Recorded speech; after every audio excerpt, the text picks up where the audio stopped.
My name is Esther Conings-Oakes and I am the CEO of Norland Community Centre and one of your chairs for the Real Deal Forum tonight.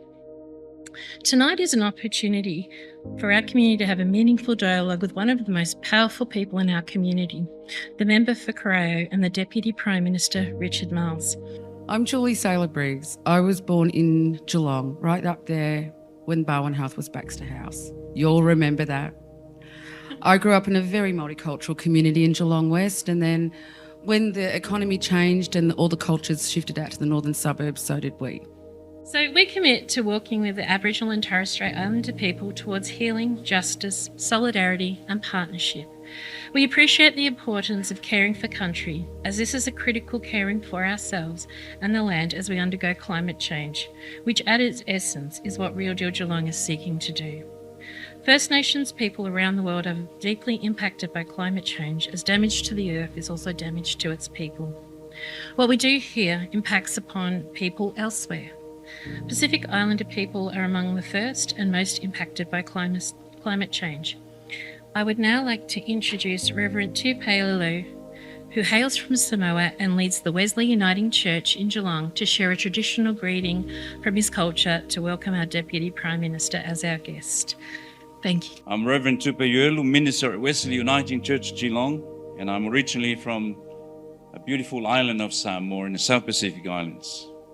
Deputy Prime Minister, on behalf of the community here in Geelong, I would like to say, Afio mai, tala mai ao, and we are delighted to welcome here tonight.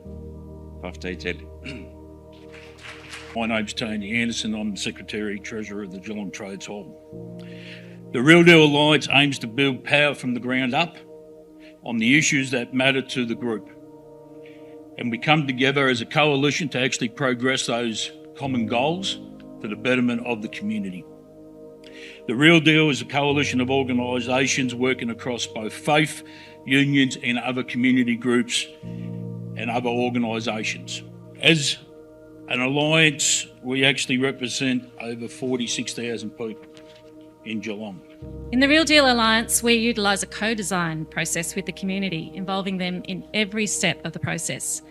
Our community organising cycle began by building relationships and listening, researching policy solutions, followed by informed decision making. We've met with key politicians, including the State Minister for Housing, Harriet Shing, to discuss the urgent need for social housing.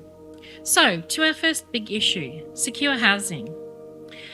What is the situation in Geelong? And it's pretty dire, to be honest. We have residents forced to live in tents along the Barwon. Demand for food relief continues to soar as the cost of private rental rises, well beyond the incomes of many in our community. Last year, there were only an additional 71 social housing homes built in Geelong over the last financial year, but we need over 5,500. It's genuinely inspiring for me to be in front of this audience today. I really mean that.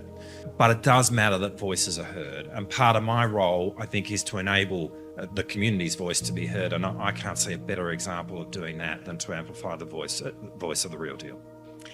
Thank you so much, Richard. Will you be an advocate to the Federal Housing Minister, Claire O'Neill, to seek an audit of vacant federal government land to be used for social housing, and by when? Yes, very happy to do that. Okay, so would you write to the state government counterparts, Minister Shing, Brooks and Vic Treasurer Tim Palley, to encourage the implementation of a ground lease model on vacant state government land in Geelong, and set up a meeting with you and Real Deal with the Federal Housing Minister, Claire O'Neill, to discuss both the audit of Commonwealth land and ground lease model?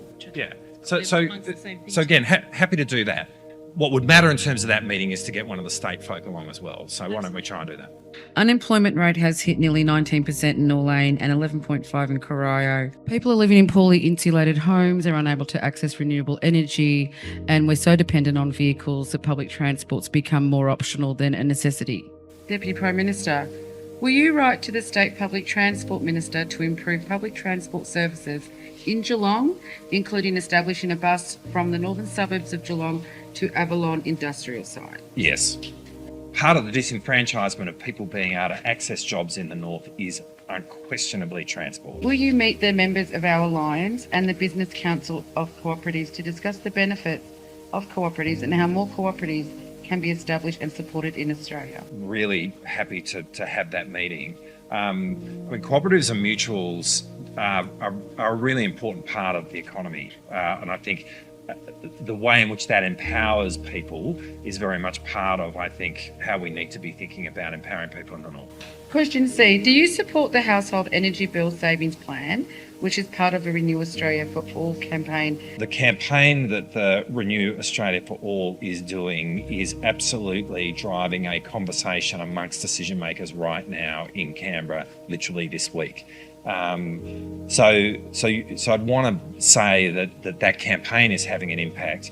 Commonwealth Government definitely has a role to play here in terms of enabling households to do this. But part of the way you are articulating things in terms of transition, in terms of our economy, is just transition, and that's the right way to be thinking about it. And enabling everyone to get a piece of this in terms of access to electrifying their houses. We are really keen as a government to pursue it. The electrification of households with renewables and championing that in a way which is just, meaning people across the spectrum, including renters, but including those in social housing, are able to access it, is something I'm very happy to do and must be done. Will you join us for a community lunch at the Norway Community Centre and walk and talk around the northern suburbs of Geelong with us deadly folk and report back on our questions before the next election? I'd love to. Yeah! Oh, what a wonderful event. The Real Deal Geelong does it again. Getting community together to talk about the things that actually really matter. I love seeing the northern suburbs being represented, and I love great ideas coming from the northern suburbs. I'm a Bell Park girl. I've grown up in the northern suburbs and lived here most of my life. The other thing that was brilliant to see was just the graciousness of the Deputy Prime Minister coming and being open to listen to stories and to make some real commitments to